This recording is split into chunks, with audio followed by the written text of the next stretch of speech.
Today's guest blends culinary consulting with being a chef at the Four Seasons, a personal chef to some really dynamic entrepreneurs. She's all about health and how we can make changes in our restaurants to keep up with all the constantly increasing food allergies and food sensitivities. We talk about best practices, how these healthier choices can actually be more profitable than your regular menu. So you're not going to want to miss this. We cover all the bases. If you like what you're hearing, we'd so appreciate if you leave us a review on your favorite podcast player. Now, on with the episode. People go to restaurants for lots of reasons. For fun, celebration, for family, for lifestyle. What the customer doesn't know is the thousands of details it takes to run a great restaurant. This is a high-risk, high-fail business. It's hard to find great staff. Costs are rising and profits are disappearing. It's a treacherous road and smart operators need a professional guide. I'm Roger. I've started many highly successful, high-profit restaurants that I've now sold for millions of dollars. I'm passionate about helping other owners and managers not just succeed, but knock it out of the park. I created a game-changing system, and it's filled with everything I've learned in over 20 years running super profitable, super fun restaurants. Everything from creating high-profit menu items and cost controls to staff training where your teams serve and sell, to marketing hooks, money-maximizing tips, and efficiencies across your operation. What does this mean to you? More money to invest in your restaurant, to hire a management team, time freedom, and peace of mind. You don't just want to run a restaurant. You want to dominate your competition and create a lasting legacy. Join the Academy and I'll show you how it's done.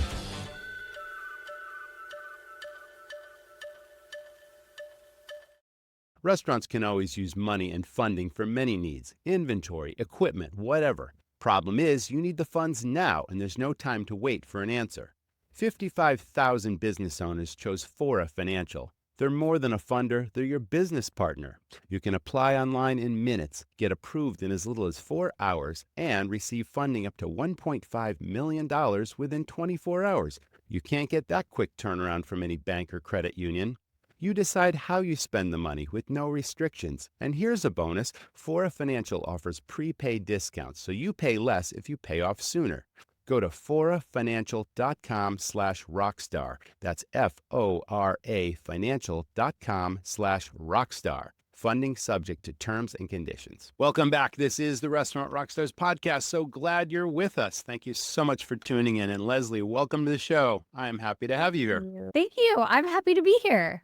You're such a dynamic person. I had the opportunity to meet you last week at a business mastermind event, and you've got so much going on. You're traveling the globe, you're personal chefing, you're working for the Four Seasons, you're consulting. You've got a lot going on. But with that said, let's dive on in. Let's talk about, besides the biggest restaurant challenge right now, which seems to be labor, it's negotiating the ever increasing number of food allergies that are happening and food sensitivities. And it's so important to not only take care of our guests that have these issues and to train our staffs, but also offer choices that appeal to everyone that isn't going to cause them a challenge. How do we navigate this and how do we keep on top of it? There's so much there. It's a great question. There is so much there. I work with FAIR, the Food Allergy Research Education Foundation, and it is so true. Food allergies affect 1 in 4 Americans.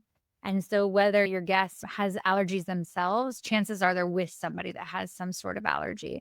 So providing them menu items that are already food allergy friendly so that your chef doesn't have to stop what they're doing back there, try and figure out what to make, makes life so much easier and smoother. And so that's where I come in. I like to come into restaurants, resorts, hotels, and help them make life easy, make them make money and make life easy so that everyone feels welcome at the table. So generally the chef is the person that's got a really strong handle on what menu ingredients are going into these dishes and all, and which ones potentially have exposure to nuts. And obviously you've got to put these things on the menus and all that, but the staff training really enters into it. This is something that every restaurant needs to be aware of, and their team needs to be knowledgeable because guests are going to ask questions. And I've always thought it was a negative if you had to say, I don't know, let me go ask my manager, or I'm going to go ask the chef. It's if we could educate people. How does that happen at Four Seasons? How do you train the staff and how do you stay on top of the safety side of things? Yeah, absolutely. Luckily, we have a phenomenal team at the Four Seasons. Is really a great brand. I also work with a couple other brands as well in the hotel space, but the Four Seasons mostly. And you just have to stay on top of it. Every time somebody new is coming, they get the new training. You color code everything. And one of the first most important things to ask is have your servers ask when someone sits down and they say that they have an allergy. It's how big of an allergy? Is it cross contamination or is it just if it's in your food? Because that may affect the back kitchen. Something might be gluten-free, but it's prepared in a kitchen where there is non-gluten-free flour floating around. And so if they have an airborne illness to Right, right. peanuts or to flour, then, you're going to have to instruct that differently than if it's just a contact thing. But I think it is, you can prepare, there's the top 9 allergens. And if you can prepare your staff to know what all those things are and know which ones on the menu are already going to accommodate them, it just makes the guest experience so much smoother. So I'm plant-based, but I also have allergies. And so when I go somewhere and someone says, I don't know if that has shellfish in it, let me just go talk to the chef. It's just, whoa, okay. Am I going to get sick tonight? Is tonight the night the EpiPen's coming out? And you don't ever want your guests to think that. You want your guests to be completely comfortable, to spend the whole evening enjoying and not have to worry about that. So if you worry about that a little bit on the front end, it makes everything smoother on the back end. Yeah, the food safety piece is so important. You mentioned cross contamination, and obviously, not everything can have a separate kitchen for gluten free, dairy free, nut free, all that kind of stuff. And things are prepared in close contacts. And I wouldn't have even thought about the flour in the air could potentially affect someone. My wife has that challenge. It's like she's dairy free and gluten free. And whenever we dine out, it's like it's a real challenge to get in advance notification of what can she have on the menu that she can enjoy before we actually just show up and take our chances. And this is a real balance for restaurateurs, and it seems more important than ever now. Absolutely. If I can give your listeners one giant piece of advice is to put a vegan gluten-free dessert, really thoughtful dessert item on their menu.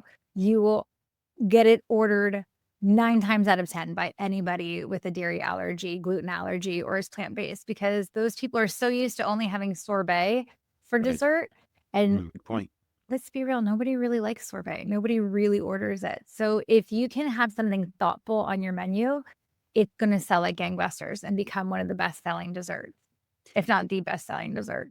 Now, you just hit a really amazing point because someone who doesn't have any allergies isn't concerned about what they eat. It's really awesome if you can put things on the menu that are healthier options like vegan, dairy free, and all these things that still have the flavor profile and still would be really appealing to someone, whether they're allergic or not, right? Is that possible to do? Of course, it's possible to do. I call my food accidentally vegan because it's just food that tastes really good that happens to be made out of plants. I don't make that typical what people think of vegan food. I'm not going to put like a slab of tofu with some rose petals on top of it and call it a dish. And that's not what I'm encouraging these hotels to do. There's a reason why I get to work in the places that I do because I make food that's very orderable.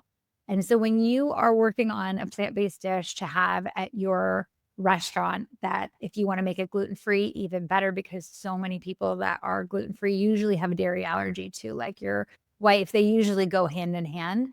And so to have something that's dairy-free and gluten-free is such a winner on a menu. But when you make the approach, if you would not order that dish, don't put it on the menu. It's not good enough to just have something there to put on a vegan burger on the menu and just that be the only option. Make some thoughtful that you would actually order. I always say that there's so many accidentally vegan foods in the world. You eat them all the time. Spaghetti and tomato sauce, falafel and hummus, peanut butter and jelly. People eat these foods all the time without thinking, oh, I'm going to order the vegan chips and guacamole. They're just ordering chips and guacamole. So you have to make food that's just that appealing, but plant-based.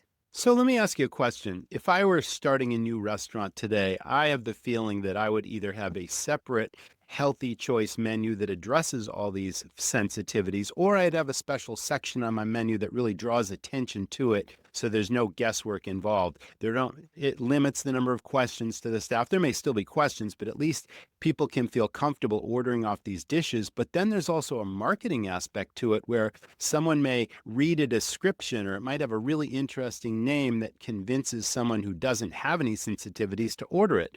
Do you do that at the Four Seasons, or do you work in outlets that specifically cater to plant-based? I'm going to tell you my secrets. Okay, please do. And I don't tell very many people this, but I'm going to tell you how I work and what actually works. So the Four Seasons Punta Mita is my kind of flagship property, where 40 to 80% of each of the menus there are plant-based.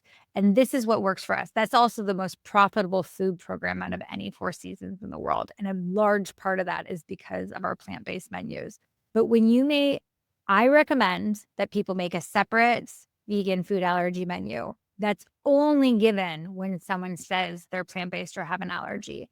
Those same dishes all have to be incorporated onto the regular menu as well, because the way to make money is to get the meat eaters to order those dishes.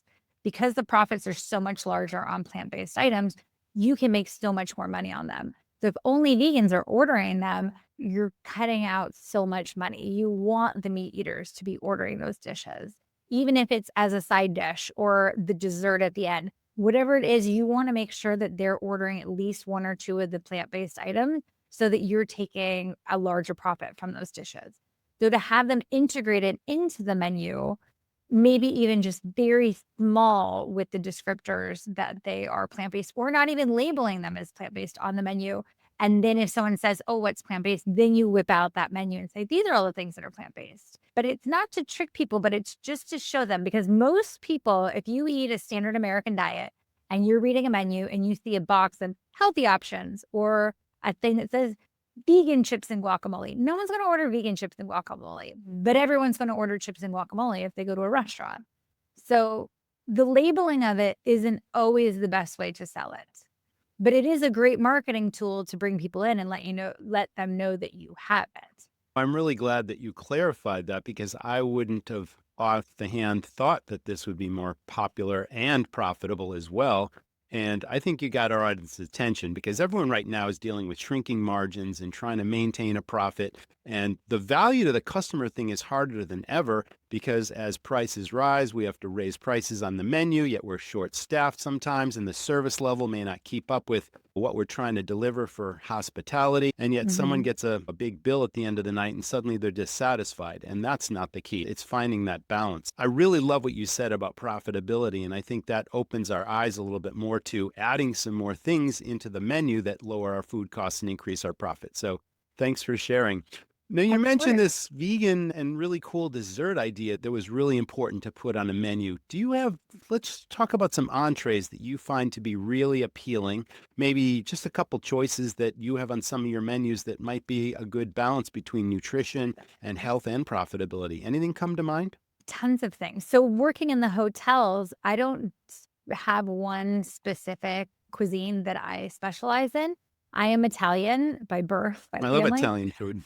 Okay, good. And I love And traveling to Italy too. So me too. I go every year, at least once a year. But the food is so easy to veganize or to already be vegan. Pasta is one of the simplest things on earth to make vegan.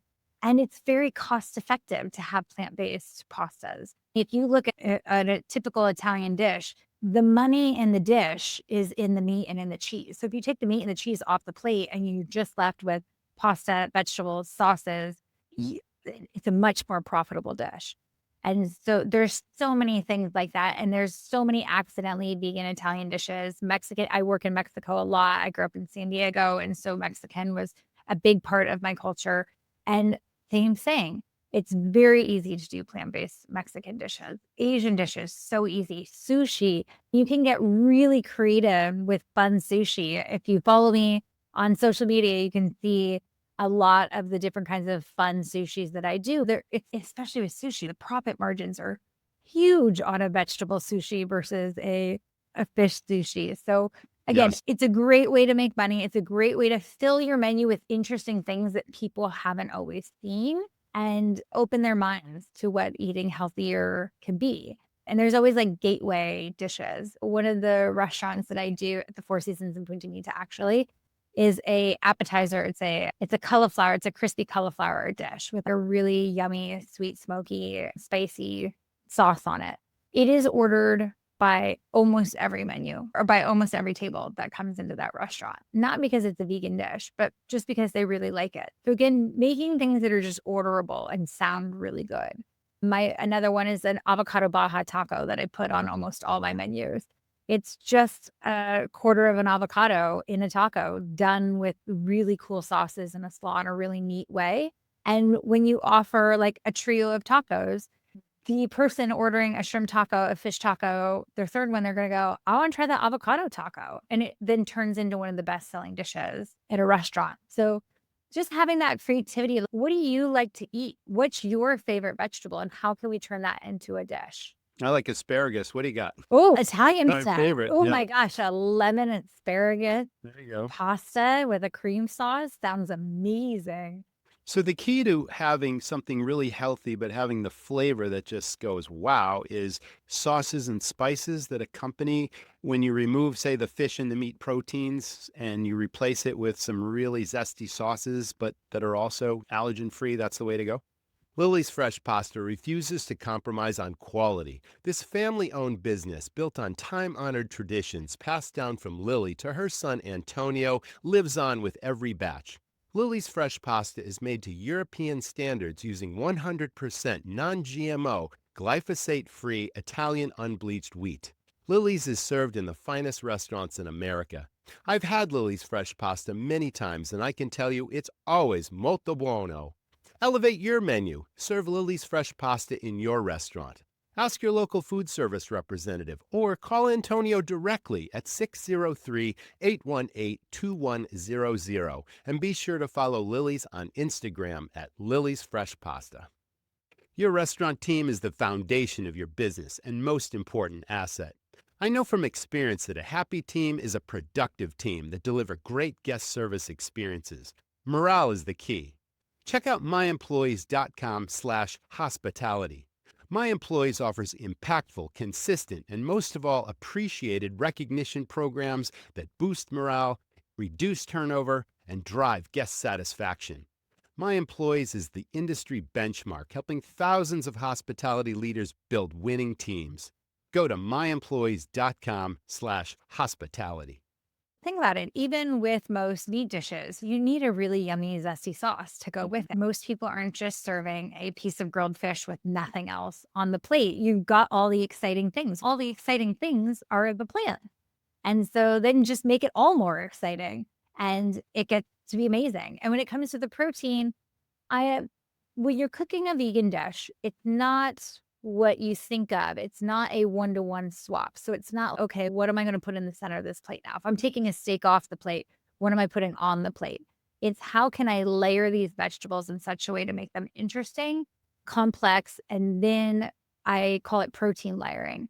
So most plants have protein in them, but it's a question of combining them to get the most amount of protein versus just having one piece of meat in the middle of the plate. So adding fun things on, adding pumpkin seeds, adding spices, adding crispies, quinoa crispies, or like something to make the plate super interesting, make it have multi-textures, multi-flavors, and exciting is going to be the best way to make your dish.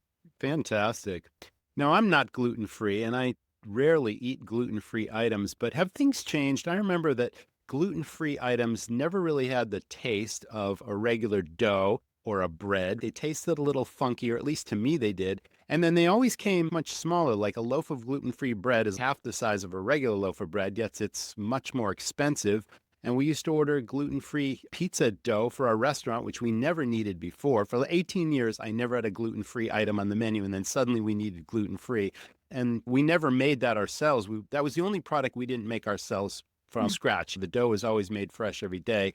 But suddenly the dough shell itself was like so much less in size than our regular pizzas, but yet we were charging more for it. And some people are like, where's the value here? What caused that shift in expense in size? Not knowing, not baking. Yeah, wheat is not that expensive in this country, and the gluten-free flours can be quite expensive, especially I always recommend the best gluten-free flours. The best flours in general Yeah. are Italian flours. And so if you can import them in, even better. But there are so many brands out there now that are making really good gluten-free substitutions. You were talking about pizza. There's a brand called OGGI, that makes really good gluten-free pizza for wholesale that you can order, and they should be paying me for this kind of shout out. Yeah, they're promoting the product. Same with cheeses, right? First Mhm. dairy-free cheeses they came out, my wife would say they tasted like Oh, they're plastic. awful. Are So they if you're still or have they come a long way? They've come a long way. So if you are gonna bring in some of the plant-based substitutions into your restaurant, it's great. That's wonderful, but not all brands are created equal. And so that's where you really have to do your research. I actually just sent out an email newsletter with all of my favorite ones in it, and anybody's welcome to message me, and I will gladly share that information with them. Those you really have to try on your own, and you can make all of them in-house. You can make nut milks in-house, you can make oat milk in-house, you can make vegan butter in-house, you can make all of these things in-house, you can make vegan cheese in-house, just depending on if is the labor worth the extra Always. spend? And so is it easier to bring something in that's pre-made, or do you wanna make it yourself? But all of those things are doable if you want to make them in-house, and they're very cost effective. Almond milk is just almonds and water in a blender. That's it. And it's also cool. So if you have a smaller restaurant that you think that you can handle making your own, how cool is it to offer house-made almond milk or house-made cashew milk or house-made almond oat milk versus saying, "Oh yeah, we've got the silk one with the label Absolutely. that's half the label is the ingredients because there's so many stabilizers in it." So to be able to do it yourself is cool. I'm a huge advocate of what I call hooks. What sets you apart from your competition? And anybody can, like you say, bring in the silk soy milk. But if you make these things yourself and really promote them, it gives people a reason to say, hey, they're different and give people reasons to come into your place. And you can't have too many hooks. So I'm glad you brought up that example. Totally. And that non-dairy person will never forget that you make your own Es- milk in-house. Right. And especially in this internet world where online reviews are so important and how people share information and things go viral. It's one person has a great experience because of something unique and different, especially as this movement grows, then it's just going to spread. And who knows, you could get a lot of new business that way. So I'm glad you shared that. Absolutely. 60% of Yep. Americans prefer non-dairy milk now. The non-dairy milk section in most grocery stores is larger than the dairy section. So if you're not offering some sort of non-dairy, you're missing revenue. They're not all the same, though. What's the difference between oat milk, coconut milk, soy milk, this milk, almond milk? And like you said, there's so many choices. Some are healthier than others. They're not equal, right? Coconut They're not milk. equal. They all taste a little bit different, and I think that Yeah. they all have their place. If you have a coffee shop, oat milk and coconut milk are much thicker and creamier, and so they're gonna give you a better they're gonna make a better coffee, but some people really like the almond. I really like doing a blend, so I like to offer a blend to people, but that's because if you make it homemade, you can do whatever you want. You can throw in a couple almonds, you can throw in a couple cashews, and you can throw in a couple walnut. You could do hazelnut, macadamia nut milk. You can make milk out of just about anything. And so maybe that's your thing and finding your signature blend that's just for you. And so you can only get this at your place. Now, you mentioned sorbets earlier. Do you see any ice creams being made from non-dairy milk? And is Yeah. that actually a new dessert that you can add for those people? Yeah. Non-dairy ice creams have been around a long time. If you're making in-house ice cream, it's very easy to make. I recommend doing it with coconut because ice cream needs a lot of fat. It needs high fat content, which a lot of the nuts don't have enough. And so Mm. cashew milk and coconut milk are going to be your friends when you're making homemade ice cream. And then there's so many brands out there. There's a brand called Craig's Vegan. If anybody has been to Los Angeles, there's a very famous restaurant there called Craig's. Legendary. It's been around a long time. And he has a dairy allergy and wanted to make a vegan ice cream. And I said the same thing to him because he was making it with almonds in house. And I said, try cashews, it'll be better. And he did. It's gangbusters. And now he sells it to other restaurants around the world and he sells it food service so that people can get it. And it is delicious. Any meat eater is going to eat this ice cream and be mind blown at Oh, how I good gotta it try is that. because the ingredients are so high quality. He only has, I think it's 6 ingredients in his ice cream. It's very clean and really delicious. So I highly recommend checking out Craig's. And then there's plenty of people that offer non-dairy ice creams if you don't want to make it in-house. Let's switch gears a little bit and let's talk about oils because we had a conversation earlier last week, and I know you're a huge advocate for the finest quality Italian olive oils, but those are perhaps cost prohibitive for the average restaurant to bring in. Yet seed oils at temperature can be toxic and have some side effects and all that. Is there a balance? Is there an oil that we can use that doesn't cost a tremendous amount of money, but it's healthier than cottonseed and all those other terrible oils? I wish I had an amazing answer for you, but seed oil is really it's the gluten of 5 years ago. It is the bad word today. Everybody wants to know if this is seed oil free. Is it seed oil free? And so it obviously high quality extra virgin olive oil from wherever you get it in the world is going to be my favorite thing, followed by coconut oil and avocado oil. They're just expensive. And so to think about doing things with either less oil in them, because you don't need oil to cook really at all. There's plenty of dishes that you can make without oil. So if you wanted to make a couple dishes on your menu that just don't have any oil in them at all, but that you can offer them to people, that would be great. Or if you want to go full blown and put coconut oil in your fryer and do seed oil free fries, that would be an amazing thing, and you'd probably be the only person in your town doing it. There's a couple chains, the Proper Hotel chain just announced that they are going completely seed oil free in all of their restaurants across the country, which is very exciting.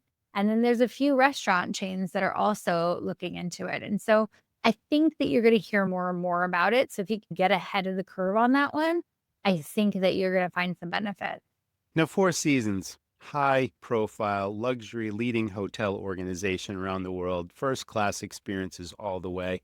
What can our audience learn about how they run their kitchens, how they onboard and train their teams, how they motivate and inspire others, maybe recognize and reward them, and maintain longevity versus high turnover? I'm sure they do it well. How much time do we have? I could talk about this for the next 5 hours. That brand is doing it better than anybody I know. There's the executive chef at the Four Seasons in Punta Mita, Chef Jorge Gonzalez, who I've never seen a leader like that before in my life. The culture that he's created down there is beautiful. They truly are family first and coworker second. Beautiful. And everybody folds into that. And when you have that many, there are 90 chefs on that property, and so when you're running an operation that big and you can really have your hand on everybody, it's amazing. And then when everybody's working simultaneously, but it's really about creating that culture of positivity. So many kitchens that I walk into are Hmm. just so negative. It's just bad. And so to really create good culture is top of the list important. Italian, and it all comes back to food is love and food is communication and food is joy. And so if you've got chefs back there that are miserable and that are just not enjoying their day, it's going to come through in the food. It's going to come through, and the servers are going to feel it. The guests are going to feel it. Everybody's going to feel it. So to have a culture of really like strong positivity where you help those people be super successful. They always say that the most successful restaurants are the ones where the busboys are the happiest. Because if you can make everybody happy and make everybody money, everybody will rise to the occasion and be joyful in doing what they do. And so it's very important. And then as far as training staff, education is huge for them. It should be huge for any restaurant owner to constantly be on top of education and the latest things, being educated on all the food allergies, being educated on the latest food Absolutely. trends, being educated on everything, and being willing to change and take risks and chances. And I think Mentoring that's and shadowing them. happens as well, I'm sure. Absolutely. Absolutely. Wow. That's the way to up-level a culture. My restaurants had a very simple culture: hospitality, family, and fun. Hospitality was the foundation of our business. We wanted the guests to feel like family. We wanted the team to feel like family, and we just wanted everyone to have more fun. And that was that simple, yet a big key to the success we had. So it is about culture, and I'm really glad you mentioned that. But positivity and sharing that spirit and sharing the love of food and the reason why we're in this business to begin with. And if everyone understands that, and if people have team spirit and respect for each other, then the guests are going to get a better experience. Yeah, and taking care of your staff, making sure that they're eating well, that they're sleeping well, that they're taking care of themselves so that they can take care of other people. I always say that when we feel better, we do better for ourselves and for everyone around us. And so making sure that your staff is taking care of themselves is really important. Let's dive a little deeper into that. I was going to ask you how owners and GMs and chefs, people that are under a high level of stress, who are spending lots of hours at their properties, what can they do in their personal life, food related and otherwise, to have more energy, perhaps get better sleep, and just approach their jobs with more vigor than they normally would, because it's drudgery versus my habits are bad, my health is going by the wayside because I just don't have time to exercise or eat. What would you say to these people? There's the three pillars of health: sleep, exercise, and food. And so if you can get at least a couple of those, you're going to feel a lot better. But again, it's not just food, it's foods that are going to energize us and make us feel better. They're foods that are going to heal us. So if you're a restaurant and you're a chef and you're eating a burger and fries every night, or just shoving in something, or bars or chips or just something to put sustenance in your body, you're going to run down really fast. All of the important vital nutrients and vitamins that you need are in plants. And so the more plants you can consume, the better. I always say that it's not about taking things off your plate necessarily. If you want to have that hamburger for dinner, great. Surround it with salad and vegetables and have fruits for breakfast. Eat every single color of the rainbow every single day to make sure that you're getting all those things. It's not about taking away, it's about adding. It's about adding all of this color to your diet. And then as far as sleep goes, we had a long We talk did. with Todd Anderson from Dream Yes. Recovery at the weekend that you were at. And I keep calling it a weekend. It was a week, but it felt like a weekend. It did for sure. We Yeah. we lost track of time. We lost track of days. It was just like, wow, it was awesome. Yeah. I know. It was so great. It was so great. But Todd has so many beautiful insights into sleep and how much sleep you need, and just tools that can do it. So I got really big into mouth taping when I met him. And this might be getting a little too woo for your audience, but mouth tape is basically a piece of tape that goes across your mouth when you sleep. And that sounds really weird and freaky. And then I tried it and I was blown away that even if I travel every single week on an airplane, and I always take the first night or the first flight out in the morning. So it's usually a 5 a.m. flight. So there are many nights that I'm only getting a couple hours of sleep. If I put mouth tape on and sleep for 3 hours, I feel like I've slept 8 hours. A higher quality of sleep Crazy. in a shorter amount of time. Such higher quality of sleep in a shorter amount of time. You mentioned the mouth tape. I came home from the event with the nose strips. And Yes, I've which never you had a need. breathing problem, but my wife has been using them nightly, and she's always had a problem. She used to have inhalers when she was running her marathons and all that kind of stuff. And she literally says, wow, it's an amazing difference in how it opens up your nasal passages. And now she's sleeping better because of that. So that's just one other tip. And it's like, I don't generally discover these things unless someone brings it to my attention, but she's always seeking these things out, but it's made a difference. So thanks I'm for so sharing the happy that mouth it's tape made a also. difference. Yeah, Oh, the yeah. mouth tape, eye mask, like there's so much that you can do to hack your sleep. It's really Yeah. important. And then exercise is a hard one, because especially if you're a chef or a server or manager and you're standing all day long, like the last thing I want to do after working a shift is go to the gym or start my day in the gym, because I'm physically exhausted. But it is really important on those off days. Even when I'm on, I try and always at least go for a walk, and just not just for my body to get the steps in, but also for my brain to Yeah, clear your just head. And you wind do down. your best thinking sometimes too. And you can think of new ideas for your restaurant, perhaps, or New plant-based dish ideas. yeah, there you go. That's fantastic. You're on an airplane every week. It's like, how do you find the time and the bandwidth? What's a typical week like for you? Because again, you're consulting, you're a personal chef to some pretty dynamic, high profile people, and you've got the Four Seasons gig. Like, what's a typical week like for you? I have no typical weeks. All right. Love I truly don't have any typical weeks. There's always an airplane involved. I guess that's typical. And then there's a new project everywhere. Right now I'm in Austin working on opening a project here. And then at the end of the month, it's Connecticut, then Utah, then Europe. I'll be in Europe for a month and a half. And then Atlanta's like really just all over the place. So location wise, there's no pattern. Okay. But yeah, it's always just me and my knives traveling somewhere. Let's talk about, last question. Let's talk about personal chefing. And not that chefs have a lot of spare time, but some of them may be really intrigued by the possibility of doing private events in people's homes. And what advice would you have for them if they're looking for a side gig that might be lucrative and fun and fulfilling at the same time, that they can wind around their regular day gig or night gig Yeah, as it is? absolutely.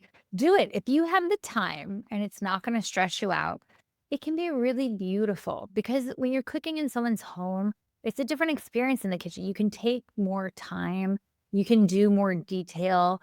It's neat to be able to connect with your guests that way. If your restaurant has a chef's table in it, I mean, but most restaurants don't. Right. And so the chefs very rarely get to connect with the guests like you can in someone's home.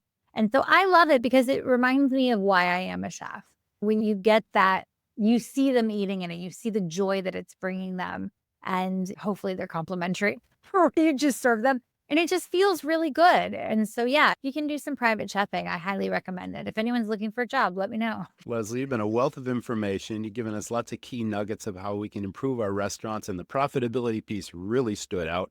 But just being healthier in general is awesome. You're in a noble profession, and you're a credit to our industry, and I'm really glad you're a guest on the show today. Thank you. Well, thank you so much for having me on. I could have talked to you for another 2 hours. I really enjoyed this. I'll see you at the next event. Yes. That was the Restaurant Rockstars podcast. Thank you so much to our audience for tuning in. Thanks to the sponsors of this week's show. We hope you all stay well, stay tuned, and I'll see you next time. Running my restaurants taught me that the right tools move your business forward. So I'm a fan of Touch Bistro. It's more than just a POS. It's an all-in-one restaurant management system built by restaurateurs. Touch Bistro helps speed up service, reduce errors, and turn tables faster, while loyalty programs, online ordering, and contactless payments boost your bottom line. Plus, real-time analytics, inventory tracking, and staff scheduling are game changers. Want to learn more? Reach out to my friend Becky at BTARTICK@touchbistro.com or give her a call at 647-360-3994. She'll give you the full scoop and take great care of you. Thanks for listening to the Restaurant Rockstars podcast. For lots of great resources, head over to restaurantrockstars.com. See you next time.